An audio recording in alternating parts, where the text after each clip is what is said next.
Why are you doing this podcast and this radio show? Well, we're actually, more importantly, we've stood up an entire war room. You were actually sitting in front. We kind of cleared it out today, but we have a traditional, surrogate program. We have op research. We're doing polling. We're doing rapid response. So we have a war room actually that can focus on this impeachment process. In addition, we happen to have a live radio show 7 days a week and a podcast just to get the word out, particularly get the word out to the grassroots MAGA base. And the reason is people have not been taking it seriously. There's not a sense of urgency on the right. I did a radio broadcast about a month ago, and I actually said, on a date certain, she's going to bring 2 charges of obstruction of justice and abuse of power, and they're going to pass these 2 articles, impeach him, and send it to the Senate. And the MAGA listeners were like in meltdown.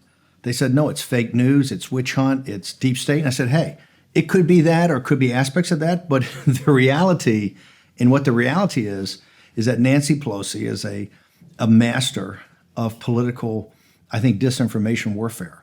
And she has run a master class here on how to change, people's opinions and kind of drive this process. And so we're doing it as volunteers and as people that have been involved with the Trump movement for a while and President Trump's first campaign to really kind of, become a fire bell in the night to raise people's awareness of what's going on.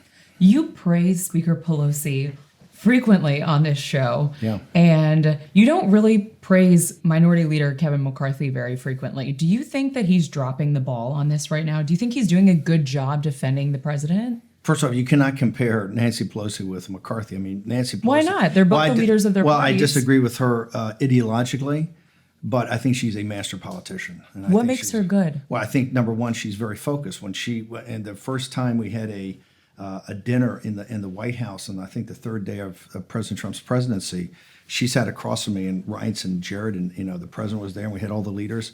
And you could tell at the time, I told people, her mind was spinning at the time of how she was going to take back the leadership, win the House of Representatives, and eventually impeach Donald Trump. I mean, You thought that at the beginning of the 100%. administration? I think what she did in 2018 is exactly what we did in 2010.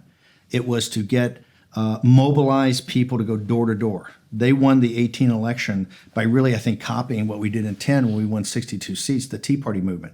She got people out there, volunteers primarily, to do voter registration, voter engagement, and get out the vote. And remember, they won by 8 or 9 million votes in 2018. Elections have consequences. I'm a big believer in democracy. I'd like to win more than lose. But she won. And from that time forward, they've been thinking about how to bring impeachment charges, and they've done it. And so leave the right or wrong, or is it legitimate or illegitimate? The reality is that she's a master political strategist, and she has driven this, and you can tell how the numbers on polling for independents has gone. She's done a tremendous job for someone who wants to either remove the president or more likely just change the arc of his presidency. And so I think you have to fight back. McCarthy's got a lot of talents. I just don't put him in the league with Nancy Pelosi. And I think certainly, as you go today and look at the 18-page memo they put out last night, which I think is terrific, and it's a first start. Do you think that's a good I don't think it's a good message. I think it's terrific for where they have been. Our messaging document is very simple, right? He did nothing wrong. This is going to be a debate about American national security policy and foreign policy, and that let's have that debate. Here they take a more nuanced approach about intention, what he intended to do. What I like about this is the first real document we've had out there. Nancy Pelosi has been putting this out for 6, 7, 8 weeks in kind of sound bites for people to use. And so the Democrats have been very focused on what they're trying to do, and they've got a very simple sales pitch, arms for dirt, okay? And that's where they're driving this process forward. And I think we're now finally getting the messaging that we need, and we'll know, tomorrow on Wednesday, really the whole nation will start to come into this story, right? Right now, it's been a very small part of those people who are politically engaged or interested in politics. The nation really, the single biggest thing that will happen tomorrow is that it will be on broadcast television. So they're, relatively low information voters or people who are just not engaged in following politics that closely will cut on CBS, NBC, ABC, and actually see this. It won't be in the ghetto of just the cable, TV political news. You're devoting a lot of your time and energy to this right now. Sometimes you're doing two-a-day broadcasts. President Trump fired you from the White House. Why are you carrying his water? I resigned on August 7th. He says that he fired you. He actually, at first, he praised me and what a great job I did. Only later, when we had some crosswords, he said he fired Sloppy Steve like a dirty dog or something. But so why carry water for him then? I'm not believing. Listen, I've been doing this for 10 years. I've been working on this populist nationalist movement for 10 so years. President Trump is the vehicle for that? No, right now? President Trump is our leader. And look, I'm a huge believer in President Trump. Since I left the White House, every waking moment that I haven't been in Europe or in Asia has been working on building this populist movement here. I made a big film about him in 2018. I'm the one that ran around the country saying, I don't think we ought to be focused on Senate seats or governor's races. They're important, but I think we ought to focus on the House, because if we lose the House, they're going to impeach you, which they did. So I'm a huge believer in President Trump. I'm a huge believer in his presidency. And I'm even a bigger believer in this populist nationalist movement, and this is all on the line. People that give this glib answer that, the Republicans control the Senate, he's going to get acquitted. Well, they're missing the point. What the House does and the Senate are inextricably linked, first off. Number two, it's going to be a conditional acquittal. A pound of flesh is going to be taken, and I think that's to blunt the arc of the Trump presidency, not the part that the donors like, which is the deconstruction of the administrative state or the judges or the tax cuts. What they don't like is the three other real legs of it, which is stop mass illegal immigration and limit legal immigration to protect our workers and build a wall. Number two, confront China and bring back manufacturing jobs in the United States. And number three, get out of these endless foreign wars. Those three core elements of the Trump movement and the reason he's president, the establishment doesn't like it all, and the established order doesn't like. Wall Street doesn't like it. The corporatists don't like it. And I believe that that's the pound of flesh that they're going to take and extract for having an acquittal. So to me, this thing is a dogfight, and you've got to be involved in it every day. So you think that then the Senate might, if you're saying they're inextricably linked, what does that mean? So let's take the House first. I think there's three buckets I would look at. Number one, you have to make this a 100% partisan vote at the end of the day, and by that, it has been so far. It has been, and has to keep that. You have two things of concern on the Republican side. Number one, and Peter King, I think, is a very. I'm very concerned about people like he and Peter King and Rooney retiring right before the impeachment. The 19 or 20 retirees, many of whom feel that they're leaving politics because of President Trump. You have to make sure there's zero votes there, that none of those vote for the two articles of impeachment at the end. Number two is the next 20, which I call the Adam Kinzingers, who Hurd's a retiree. Hurd's and the retirees. Then you got Kinzinger, guys who are staying who are not big fans. You have to keep them to zero. So the Republicans have to have no votes. On the Democratic side, the 31 that were Obama won twice, Trump won, and then they flipped in 18. That's what making them famous. That's what making them famous. But they're very important because Nancy Pelosi, the Democrats are very smart about this. Lieutenant Commander, I think her name is Mikey Sherrill in New Jersey 11, a Navy helicopter pilot. Max Rose, a combat Marine in Staten Island. The CIA agent of Virginia 7. So these are people who were either served their country or have been police officers or public servants that were hand-selected in this process. Nancy Pelosi told them when they ran, never mention the I word. Don't mention impeachment. Run on health care, run on national security, run on the economy.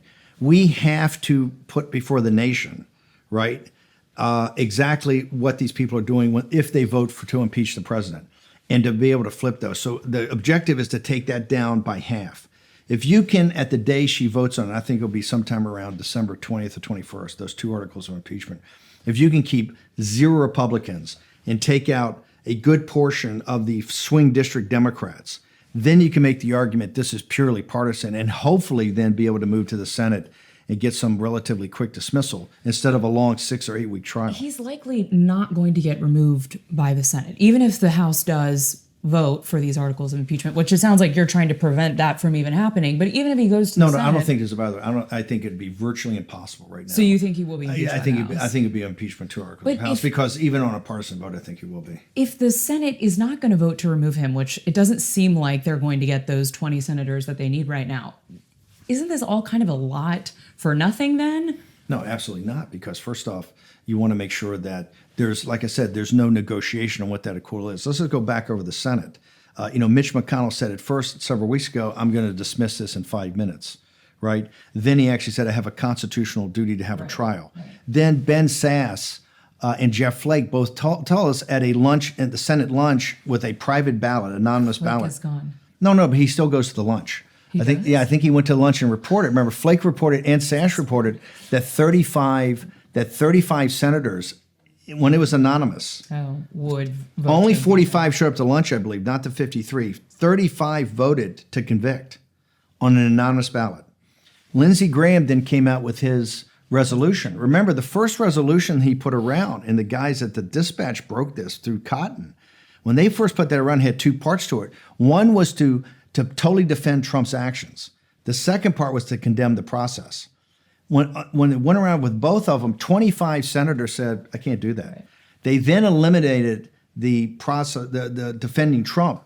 9 senators, which is only 11 short, 9 senators said, I can't do that. It was only when they were publicly shamed that it came down to 3. My point, it's a very fluid situation in the Senate. And remember, when I'm not concerned about removal because I think that's so remote, but although every day things could change, I think it's remote almost to the point of zero.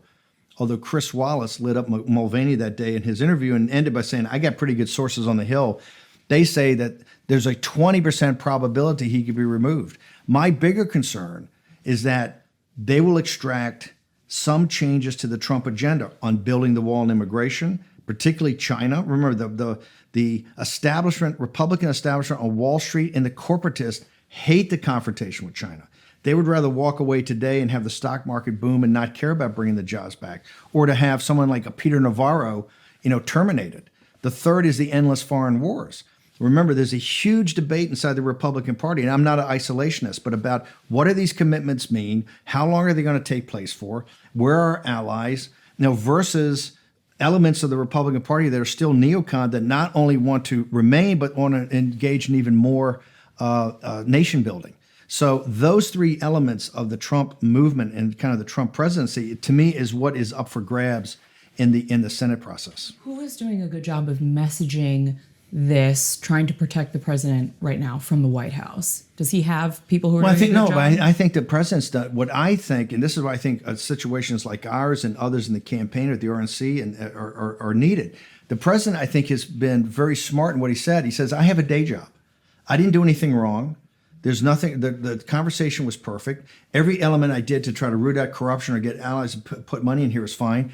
I've got a day job. I'm going to go about and do that day job, right? And we're not going to have a war room. We're not going to have certain messaging out here. There's clearly some debate inside about whether they have more legal help or not, et cetera. And he pushes it out to the outside where he has Jim Jordan and Mark Meadows and Matt Gaetz and Lee Zeldin, the volunteers here. The campaign is already taking ads out in those 31 districts. The RNC is starting to do that. So I think you're seeing things come together. Now, it's not always, you have this document, which is a more nuanced approach, right, about impeachability versus what I call the dead enders, right, ourselves, which are he didn't do anything wrong and that this thing should just be dismissed. Sure, but there's been a lot, especially today and yesterday, a lot of talk about Mick Mulvaney. He has become a big part of this conversation, switching whether he's going to join this lawsuit or not. Should he be fired? Should he stay in the White House? Is he helping this at all when he goes up there and says, oh, there was a quid pro quo, that happens all the time? Look, Mick's he has a very busy day job in being chief of staff. I think that was a major mess up, what he said. I think Mick walked it back and came back on TV that day and walked it back. And so I think it was out of the bottle. The genie was out of the bottle. Listen, it's the president's decision of whether Mick remains as chief of staff. I think for right now, Mick Mulvaney should remain as chief of staff. And here's the reason. Starting on Wednesday, the curtain comes up on something that the nation is going to be riveted in. We're being forced into 2 kind of simultaneous constitutional crises. One is the whole impeachment process. The other is the, Nikki Haley anonymous, essentially a silent coup or a potential coup. Both of those are converging now over the holiday season to kind of be worked through by the American people. I don't think it's time to be changing up the team at the White House. The White House has been doing a good job. They've been hammering this, and most importantly, remember tomorrow, when the hearing's going on, the president of Turkey, Erdogan, who's one of the central figures in this whole geopolitical situation, is at the White House for a bilat. Now, can they be augmented some on the legal side? Can be some augmentation that they're trying to do on the communication side? Yes, but I think the team is doing a good job. You got the right people in there right now. There's no need to go changing people around, particularly when you're about to go to general quarters. It's not time to start changing up the team. Tomorrow we hear from Bill Taylor, and we're also going to hear at some point from Colonel Vindman. Republicans have been going after those two men, and some of them have been critical of their military service. Is that a good strategy for Republicans right now in this impeachment war? No, here's, I think, what's appropriate. I was a naval officer for 7.5 years. My daughter's a West Point grad, served in Iraq with the 101st. Ambassador Taylor, West Point, served his country in the 101st in Vietnam. Colonel Vindman served in the Iraq insurgency, was wounded. I don't think, and I think this gets to the real point. It's not about their patriotism or about them as individuals. What they represent is a mindset. And that is what this whole thing is going to come down to. America First national security policy, which Donald Trump represents, is a change to what we've been doing since World War II. There's no doubt about that.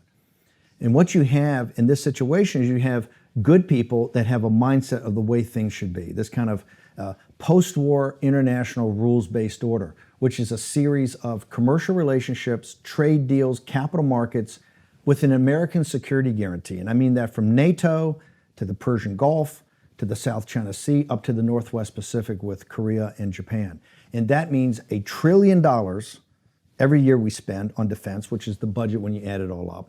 Plus, more importantly, the young men and women of America at the 38th parallel, on the ships in the South China Sea, in the Hindu Kush, in Eastern Europe.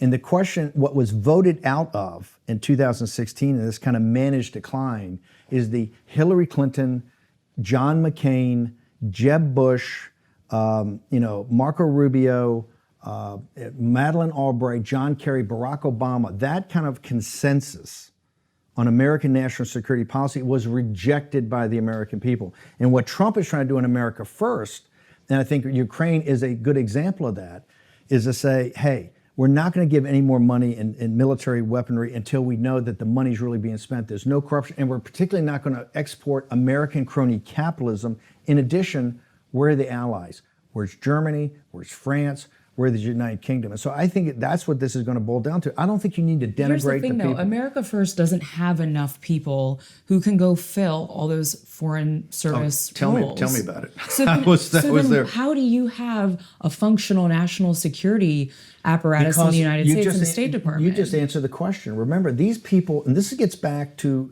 their dedication to country. Ambassador Taylor, and he's a perfect example, he says in his opening statement, he talked to Pompeo when he took the job about what he thought American policy should be in the arc of it. He only wanted to sign up if it was that. So did Fiona Hill and others.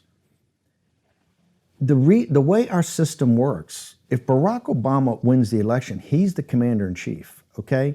It's going to be the policies that he implements. You have a chain of command. You may not like the policy. If you don't like it, and this is in the Nikki Haley situation, you are duty-bound and honor-bound to resign. Okay? You don't have the option of doing your own national security policy. You're absolutely correct. It's a very thin bench of people from both political parties who are really America First national security policy. It's one of the issues we have. You're going to have to grow that base, grow those people over time. Many of these detailees come from, and this is not any political party. These people came both from, the Bush apparatus and the Obama apparatus. But it's that national security, it's that the permanent political classes idea of the American military is kind of this global force, humanitarian relief force, right? And that is what's gotten us into this situation. What we've done, and this is what Trump is fighting, we have turned NATO, the Gulf Emirates, the South China Sea, and North China into American protectorates, not allies. Okay, we don't Complains need. about this a lot. Something that few people have heard him talk about is Ukraine. I covered him in the White House for the first year and a half of the administration. You were there for the first 8 months of it. Yes. Can you cite specific examples of conversations that you had with the president about Ukrainian corruption? Well, it was a corruption overall, not Ukraine specifically, but one of the things we were talking about, if military, foreign military sales are going to take place, or if foreign aid is going to take place, you got to make sure that that money is really going into where we want it. And in addition, our other allies have to put money in the till also, that the Gulf Emirates are going to put money up, NATO is going to have to put money up, Japan's going to have to put money up, South Korea. There was definitely both conversations, number one, that we're just not going to write blank checks anymore. So that was talked about all the time. In addition, this whole thing of... But did he talk specifically with you about Ukraine? Not Ukraine. No, Ukraine, I never... Ukraine, here's my point. Ukraine's a sideshow to a sideshow. But when it did come... Hang on. Impeachment inquiry over the Ukraine. Because Ukraine came up in 2019 when they appropriated the money. Right, the $300 or $250 million. So then this Republican talking point that he's been talking about corruption in the Ukraine, you're basically saying is not a real thing. That's absolutely not true. I think he wasn't talking with you about that back in 2017. In 2017, Ukraine didn't have this new president. Ukraine became a much bigger deal in the White House in 2018 and in 2019. And I think if you talk to people in the White House, and particularly people in the National Security Council, look at all their testimony right now. They admit that it was a big deal. There's just two different takes on this. Foreign service officials, though. I mean, they're dedicated to keeping tabs on the Ukraine. I'm saying, is the president is now being impeached over something that it seems like he has not been very interested in. I totally disagree with that. I think in 2017, our big thing was to focus on China. Remember, in 2017, the big development was you had the war on terror. So it was the focus on taking down the physical caliphate of ISIS, which President Obama said was going to take his generations, to try to do that in a 1 or 2 year period. In addition, change the entire apparatus to have a whole of government real confrontation with China. Remember, China that's why I say the Ukraine's a sideshow, that China was everything. It turns out that in 18 but not in this impeachment inquiry. I know no, but in 18 and 19, obviously, you had a new government that was coming in. There was going to be a reform base that was interested in the Ukraine, particularly as Russia. It looked like that Russia was farther and farther going to get into the Chinese camp, and we weren't going to try to have some rapprochement with them. So I think Ukraine became a much bigger deal in 18 and 19, and that's from the public records that you see in this impeachment. Where debate. Does the president get this idea that the Ukraine was involved in the 2016 election interference? Did you talk about that with him when you were at the White House? No, it's just not something I got into. Can you say that that's a conspiracy? No. I think, by the way, that's not. I think. Listen. Where is your evidence that Ukraine was involved in the 2016 election interference? In this process, I think you go back to people like Lee Zeldin. That's what this is about, though. Hang on for a second. I think. Look.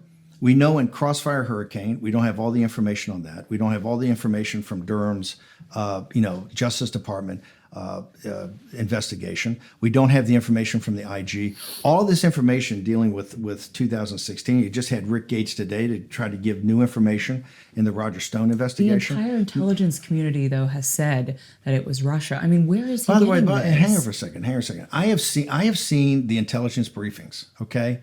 And you say that. I am not absolutely convinced that that's happened. And you're talking about intelligence community. You're not absolutely convinced that Russia was absolutely the not. Perpetrator? No, absolutely not. Who was it then? That has to be fully developed. I don't have all the information. That was fully developed. By the way, it has not been fully developed. So I don't think it's been fully. I don't think it's been. Hang on. That? It hasn't been fully developed at all. Number one, you have 40 subpoenas issued by the House Intelligence Committee that Rosenstein didn't move on. Why do you think you have Durham's Justice Department investigation? Where's the IG report? How can you sit there and say it's all fully developed? Tell me where that information is. Right? Stop. They have testified that publicly on Capitol Hill. Who's testified publicly?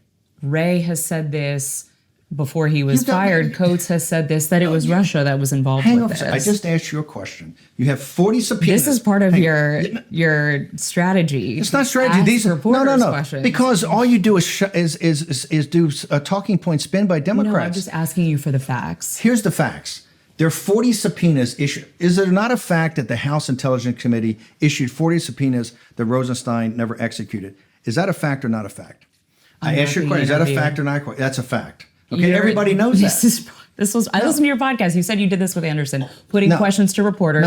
I heard that. You're doing it now. No. You're doing it now. Where's Durham? You have three major... I just want to ask you one last question before we wrap. Hang on. You have three major elements. My whole point is let all the information come up. I'm a huge believer. Okay, well, we'll I'm a see huge if believer. anybody I'm a huge believer. confirms that. I'm a huge believer in the common sense of the American people. If they get all the information, they're the jury here.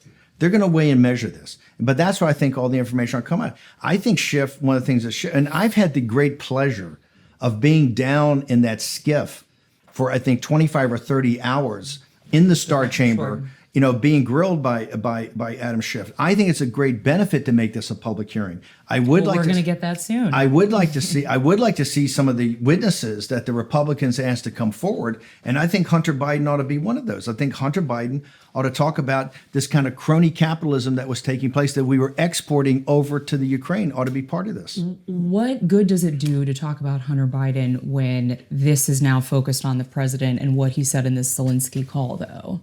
It's not just Zelensky call. He's not being impeached. Remember, it's not just Zelensky call. They're trying to make a whole pattern of this. It's much deeper than just the Zelensky call. The Democrats admit that. That's why they're calling in all these witnesses. This is why they're not calling in the whistleblower. What they're doing is they've taken it out of the call and try to make a pattern of behavior. My whole point is, why don't we get all the information? I'm with you. I just want to see all the information and then let people decide. I don't know if they had involvement in 2016, but if there's information out there, let's get it. If Biden is, and I think he's more guilty about China by a factor of 10 than he is about the Ukraine, but let's get that information out there. Let's just get all the information and let the American people decide. You just mentioned the whistleblower. I just want to ask you, Ivanka Trump recently said that the whistleblower, quote, shouldn't be a substantive part of the conversation and is, quote, not particularly relevant. Is she right? I think what she said is his name, and I think she did mention his intentions. So you got to go back and look at what she said. I agree with Ivanka. I don't think the individual. You agree with her? I don't think the individual naming of the whistleblower is important. Although there was a story in the Washington Times yesterday that tied me to the efforts to get at least the gentleman that was named out of the National Security Council. I believe you have to look at the intention. Is that true? The individual that was named, absolutely true. When I was in the White House, there was a number of people in the National Security Council. He eventually, the named individual, eventually got let go, I believe because people were suspicious of, not me, but other people around him were suspicious about his leaking, and that's why he was he was let go. But I believe you don't need to name the person. Okay, I do believe you need a thorough investigation of his intentions, relationships he's had, etc. I just think that is necessary. How does that matter in the big picture, though? Because what the whistleblower has said has been corroborated by all these other people and all this other witness testimony. Why does it matter who he is and what his intents are? I think it's important to see. I think it's important to see the mentality and the intent of the people that did this. Remember, they've been very adamant that they did not agree with the president on the national security policy with the Ukraine. Let's go back. How did this even start? The Ukraine had a democratically elected government that was taken down in a revolution. Now, it turns out that government was known as being incredibly corrupt, and that was kind of a revolution of the people to get rid of it. But the reason you had this Russia situation, you had Brussels in the EU that was making a big deal about bringing the Ukraine into the EU and potentially bringing it into NATO. That whole background is very relevant here about how this whole thing got started. The mentality and intent of the people and their point of view, from Fiona Hill to Ambassador Taylor to Colonel Vindman, all has to be gone through.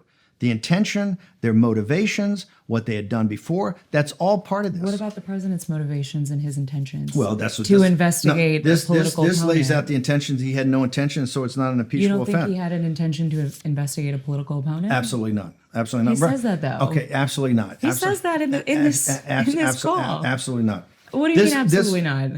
He didn't. What he was looking to do is look at corruption in the Ukraine. If you go back to where he doesn't mention corruption at all in this transcript, if you go back, that's why I was asking you about that earlier, because there's no mention of corruption in here. This is part of the argument that the Republicans are making, but this transcript, this call, he doesn't talk about corruption. He talks solely about the Bidens. It's about the corruption that the Bidens represented. Remember, this came from. We did, when I was a chairman of Government Accountability. Why did you say that? Government Accountability, we did Clinton Cash. Okay, Government Accountability and Peter Schweitzer did the book Secret Empires that a lot of this came from. Okay, the first mention of Biden's crony capitalism into Ukraine and to China through his son Hunter Biden came from the book Secret Empires. We were showing, we had no idea, never thought that Biden would run again, right? He was too old. This was when he was the vice president for President Obama. It was to show both in people like Mitch McConnell and Joe Biden that you had this endemic corruption, okay, on Capitol Hill by money coming in from foreign powers, whether that was China or the Ukraine. That type of corruption, and this is what the American people demand when you put up $350 million of their taxpayer money, that you've tried to vet every aspect of corruption in these countries, that where the money will go to make sure it's well spent. In addition, that other people like France, like Germany, like the United Kingdom are going to have skin in the game. And I think the president, that's why I think what the Democrats are doing, trying to hone this down to this, that it's just not going to wash with the American people. When you have a full vetting of all the information, you have a full vetting of what went on, I think the American people are going to say, we didn't do USMCA, we didn't vote on that, or prescription drugs, or opioids. We took the opportunity cost of all that to focus on this and put us in a constitutional crisis. I think it's going to play very poorly for the Democrats.